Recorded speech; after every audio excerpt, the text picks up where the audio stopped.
안녕하세요.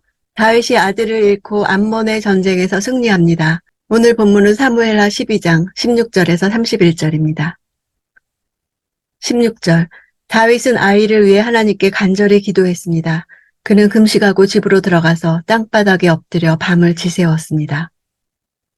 여기에 나타난 다윗의 모습은 그가 자신의 아들의 병을 자신의 죄에 대한 하나님의 징계로 받아들이고 있음을 잘 나타내 보여줍니다.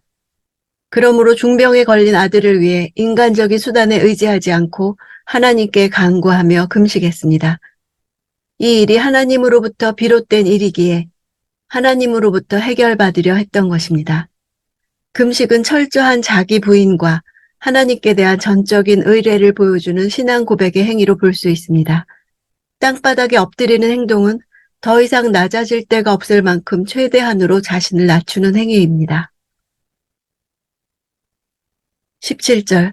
집안의 노인들이 그 옆에 서서 일어나기를 권했지만 다윗은 그 말을 듣지 않고 그들과 함께 먹지도 않았습니다. 집안의 노인들은 궁중의 원로 신하들을 말합니다. 집은 왕궁을 나타내는 표현으로 쓰이기도 합니다. 18절. 7일째 되는 날 아이가 죽었습니다. 다윗의 종들은 아이가 죽었다는 말을 다윗에게 전하기가 두려웠습니다. 아이가 살아있을 때도 다윗 왕이 우리 말을 듣지 않았는데 아이가 죽은 것을 우리가 어떻게 말할 수 있겠는가? 그 소식을 들으면 왕께서 얼마나 상심하시겠느냐 하고 생각했기 때문입니다. 아이가 죽었다는 말이 여러 번 기록되어 강조되고 있는데 이는 앞서 11장에서 우리아의 죽음이 거듭 강조되고 있는 것과 유사합니다. 이러한 강조를 통해 두 죽음이 인과관계에 있음을 보여줍니다. 20절. 그러자 다윗은 일어나 몸을 씻고 기름을 바르고 옷을 갈아입은 후 여호와의 집으로 들어가 경배를 드렸습니다. 그리고 자기 집으로 돌아와 음식을 가져오라고 해서는 먹기 시작했습니다. 일어나라는 단어는 다윗이 침대에서 일어나 하고 범죄 행각을 시작하는 시점에도 사용되어 그가 영적 나태함에서 일어나 간음과 살인죄를 저질렀음을 보여주었습니다. 바로 그 단어를 다시 등장시켜 이제 다윗이 회개와 자기 부인 가운데 아들의 죽음을 뒤로하고 하나님의 뜻에 순종하여 새로운 삶을 시작하려는 전환점에 서 있음을 보여주고 있습니다. 다윗의 이런 행동은 아이에 관한 하나님의 주권을 철저하게 인정하고 거기에 승복한다는 신앙의 표시입니다. 여호와의 집은 하나님의 교회가 있는 성막을 가리킵니다. 21절. 그의 종들이 다윗에게 물었습니다. 이게 어찌된 일이십니까? 아이가 살아있을 때는 금식하고 우시더니 지금 아이가 죽었는데 일어나 잡수시다니요. 울다는 단어는 통곡하다는 뜻입니다. 이 단어는 아이를 갖지 못한 한나가 분이나의 학대로 인해 우는 것을 묘사할 때 사용된 단어로 인간의 한계를 넘어서는 어찌할 수 없는 극한 상황에서 터져나오는 울음을 나타냅니다. 다윗이 심히 고통스러워하며 그 아이의 회생을 위해 간절하게 기도했음을 나타내는 것입니다. 24절. 그러고 나서 다윗은 자기 아내 밧세바를 위로하고 들어가서 그와 동침했습니다. 그리하여 밧세바는 아들을 낳았고 다윗은 아이의 이름을 솔로몬이라고 지었습니다. 여호와께서는 그 아이를 사랑하셨습니다. 처음으로 밧세바가 다윗의 아내로 불립니다. 솔로몬이 태어난 것은 첫 아이가 죽고 5년쯤 후의 일인데 이곳에 기록한 것은 솔로몬이 다윗의 왕위를 이어받을 아들이기 때문입니다. 솔로몬, 평강, 평화라고 이름한 것은 자신의 범죄로 말미암아 단절되었던 하나님과의 관계가 회복되었다는 다윗의 확신 때문일 것입니다.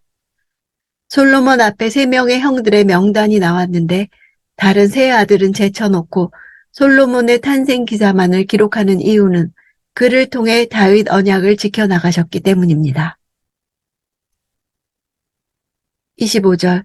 여호와께서 그 아이를 사랑하셨기에 나단 예언자를 통해 그 아이의 이름을 여디디야라고 지어주셨습니다. 성경에 사랑하는 자라고 불린 또 하나의 인물이 있습니다. 바로 그리스도이십니다. 하나님은 다윗 언약의 근거에 솔로몬을 통해 다윗의 후손으로 오실 그리스도를 예표케 하신 것입니다. 다윗의 범죄에 대해 이토록 신속한 회복 과정에 대해 당혹스러운 것은 우리를 향한 하나님의 크신 사랑에 대해서도 그렇다는 것을 나타냅니다. 죄로 인해 마땅히 죽을 수밖에 없는 우리를 위해서 그리스도께서 오시는 것입니다. 여디디아라는 이름은 성경에 단 한 번 여기에만 등장합니다. 하나님이 지어주신 이름이 사용되지 않은 이유는 다윗 아들 간의 권력 암투가 예상되는 상황에서 그 이름이 솔로몬의 생존을 위협했을 가능성이 있습니다.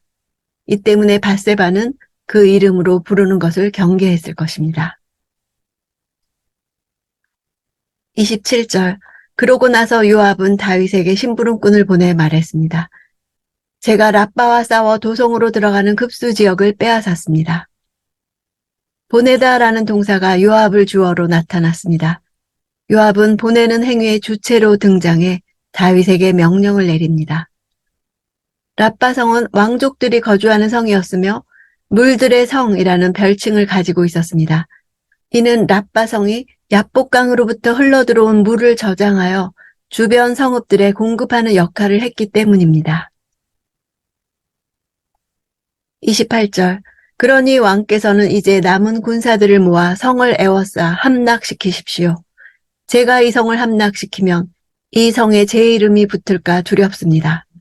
굳이 70km나 떨어진 예루살렘으로부터 다윗 왕을 부른 것은 고대 근동에서 승리가 결정적인 때 왕을 모셔와서 전쟁을 마무리 짓도록 하는 관습이 있었기 때문입니다. 다윗이 랍바의 정복자라는 타이틀은 지켰지만 요압이 랍바를 함락한 실제 주인공이라는 뉘앙스를 전함으로써 이미 다윗 권력의 정점이 지났다는 암시를 주고 있습니다. 랍바의 정복 과정은 다윗의 권력이 요압에 의해 크게 잠식되고 있음을 적나라하게 보여줍니다. 이런 현상은 다윗의 도덕적 실패와 연결되어 있는 것입니다. 30장. 다윗은 암몬 왕의 머리에서 무게가 1달란트나 되는 보석으로 장식한 왕관을 빼앗아 자기 머리 위에 썼습니다.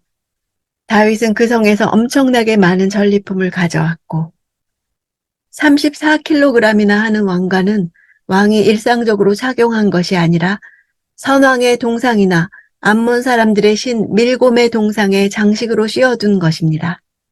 그 전쟁하는 동안 다윗은 죄 지은 것밖에 없는데 마지막에 영광의 관을 다윗이 쓰게 하셨습니다. 우리 구원의 그림이 아닐 수 없습니다. 31절. 그곳에 있던 사람들을 데려다가 톱질과 곡괭이질과 도끼질과 벽돌 굽는 일을 시켰습니다. 다윗 왕은 암몬 자손의 모든 성들에 대해 이와 똑같이 한 후 그의 모든 군대를 거느리고 예루살렘으로 돌아갔습니다. 다윗은 이 전쟁을 통해 암몬 사람들을 종으로 부리게 되었습니다. 이 노동력은 솔로몬이 성전을 건축하는 데 요긴하게 활용될 것입니다. 다윗은 회개의 사람으로 불립니다. 그러나 다윗의 회개는 스스로 깨달아 참회한 것이 아닙니다. 하나님이 주도하신 회개입니다. 기독교의 회개가 세상의 참회와 근본적으로 다른 점이 여기에 있습니다. 주도권이 우리에게 없습니다. 다윗이 죽은 아들에 대해 사람들 보기에 이상하게 행동한 것은 하나님의 주권을 인정한 결과입니다. 마땅히 치러야 할 죗값을 인정하는 것입니다. 그런 다윗에게서 이런 시편의 고백이 나옵니다. 내가 죄를 고백하지 않고 온종일 신음할 때 내 뼈들이 다 녹아내렸습니다. 밤낮으로 주의 손이 나를 짓누르시니 한여름 뙤약볕에 있던 것처럼 내 원기가 다 빠져버렸습니다. 내가 주께 죄를 인정하고 내 범죄를 감추지 않겠습니다. 내가 내 범죄를 여호와께 고백하리라 했더니 주께서 내 죄악을 용서하셨습니다. 죄를 짓고 또 짓는 나날에 짓눌리고 신음하는 마음은 주께서 부르시는 음성입니다.